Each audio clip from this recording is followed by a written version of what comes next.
Azərbaycan sülh sazişinin yekunlaşdırılması istiqamətində üzərinə düşən öhdəlikləri yerinə yetirib. Bu fikirləri Xarici İşlər Naziri Ceyhun Bayramov jurnalistlərə açıqlamasında deyib. Bildirib ki, sülh sazişinin mətni artıq paraflanıb və ictimaiyyətə açıqlanıb. Azərbaycan tərəfinin bununla bağlı yanaşması prinsipialdır.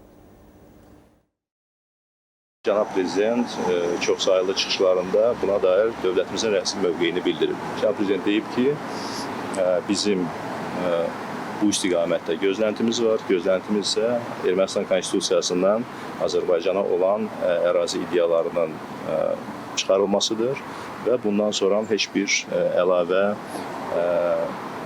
məhdudiyyət yoxdur. Bundan sonra həmin o sülh sazişi növbəti gün imzalana bilər. Digər tərəfdən biz Ermənistan rəhbərliyi tərəfindən də həm Ermənistanda baş vermiş parlament seçkilərdən öncə bu istiqamətdə biz açıqlamalar və bəyanatların şahidi olmuşuq.